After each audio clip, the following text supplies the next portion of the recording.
Shoulder rehab can feel frustrating, confusing, and even slow. And I personally get asked the same 3 questions all the time. So today, I'm gonna break down the top 3 most asked questions about shoulder rehab, so you can stop guessing and start healing instead.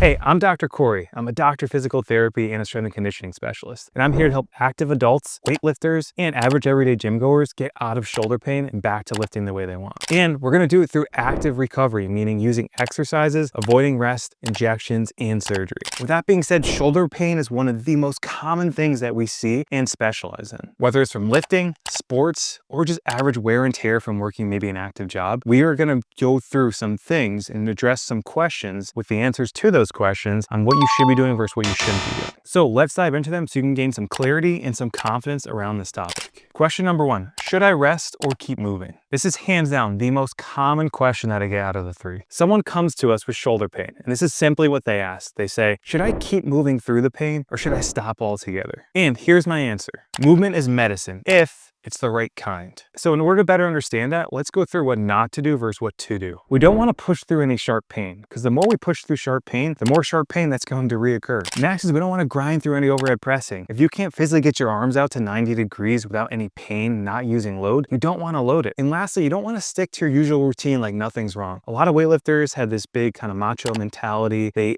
somewhat ego lift, right? Or they cheat to kind of lift big, heavy weights. Even if preparing for a competition, it doesn't matter. Like that's going to make you worse in the long run, or you're going to get stuck on that roller coaster. We have good days, bad days, good days, bad days, that eventually gets to a point where you have all bad days. I don't want you to be in that situation. So let's transition into what to do instead. Number 1 is I want you to use something called the rule of 3. The rule of 3 simply means that you don't want your pain level to increase by more than 3 pain points on the scale of 1 to 10. So if your pain starts at a 1, it can go up to 2, 3, or 4. But if it goes up to 5 or above, you need to scale back what you're doing by modifying your movement, maybe changing your grips, restricting your range of motion, so maybe decreasing your range of motion. An example of that is if you were doing bench press, for instance, using dumbbells, maybe instead of going through a full range of motion, you drop to the ground and do a floor press to restrict that. And then the third thing is going to be really just reducing your load, right? Reduce your load to maybe decrease it by 50 to 75% and focus on slow controlled eccentrics. Usually a good 3 to 4 second eccentric lowering, like in a bench press, it's going to help you better control the movement and not have you spark that pain as frequently. And then of course, I almost forgot, restore your mobility around the joint, meaning like if you have shoulder pain, work on your neck mobility above the joint and work on your mid-back mobility between your shoulder blades. That's going to help unlock the joint. Now, some of you might be sitting there thinking, well, my doctor said to rest for 2 weeks. I usually feel better when I rest. Okay, let me address that. Complete rest can actually make your problem worse. And this is because it's going to decondition your rotator cuff, where it's going to become weak, it's going to atrophy and shrink, and even the surrounding stabilizers will do the same thing. So your shoulder needs motion instead. It also needs load, but it needs the right kind at the right time. Question number 2, people ask, do I need imaging like an X-ray or maybe an MRI? This one's a little bit trickier because we're trained to believe that imaging is going to give us all the answers. It's the gold standard MRI. It's going to tell me exactly what I need to do, exactly what's going on. But listen up, here's what you need to know. Imaging is going to be helpful in some cases, especially if there's trauma, major weakness, or a complete loss of motion. But for most people, an X-ray or even an MRI won't change the plan. And this is because even if you see you have a partial rotator cuff tear, you still need a plan to address it through exercise. You can still get injections, okay? Injections are going to be a temporary fix to help you there, but you're still going to need some exercise around those injections to fully heal from that rotator cuff partial tear. One of the reasons I truly don't like to do imaging right out of the gate, especially with a lot of people who tend to have a certain personality, is it creates a lot of anxiety around your injury. Use this as an example. I had a client, right? She didn't try anything because she was so nervous to make her pain worse. And the reason why is she started with an MRI from the doctor and she had a partial tear in 2 out of the 4 rotator cuff tendons. And the doctor told her to take it easy with everything she did. So she tippy-toed around every exercise, using it through simple things like reaching for a coffee cup, driving, and she would baby it. And she babied it so much that she formed something called frozen shoulder, which made it way worse, which made her have to have surgery because she couldn't tolerate any exercise at that time. So this is a good example of what not to do. MRI sometimes creates anxiety, not for everyone. It should only be used as a kind of useful tool when you can't physically figure out what's going on, or you tried everything under the sun into your last route before you opt for surgery. And keep in mind, tendon irritation, minor tears, or impingement are often going to show up on scans, even in people with no pain at all. What matters most is how your shoulder functions, responds to load, and moves. So unless your pain is severe, sudden, or isn't improving simply with exercises, You can likely skip the scan and focus purely on treatment. If you feel stuck, lost, and confused, text PAIN, PAIN, to 475-241-7993 for a personalized recovery plan to fix your shoulder pain once and for all. Now, question number 3 and our final question: how long does shoulder rehab take?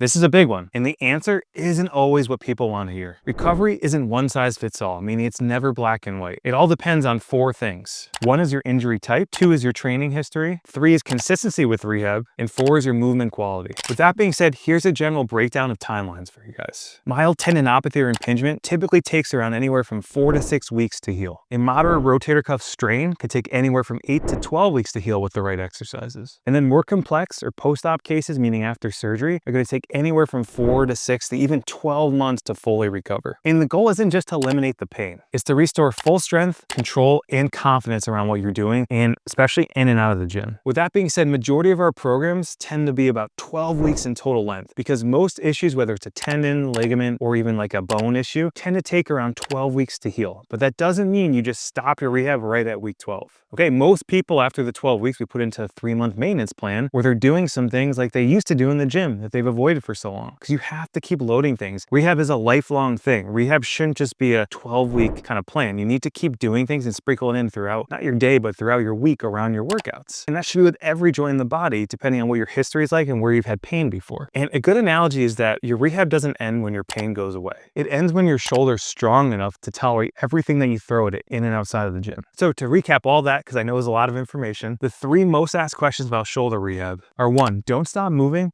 just move smarter, not harder. 2, imaging isn't always necessary. And 3, rehab takes time, but the payoff is worth it. If this helped clarify and progress you along your shoulder rehab journey, hit that like button and make sure to subscribe. We'll give you more pain-free performance tips with your shoulder rehab every week. Let me know in the comments down below what type of shoulder issue you're currently working through so I can better help. And have a great rest of your day.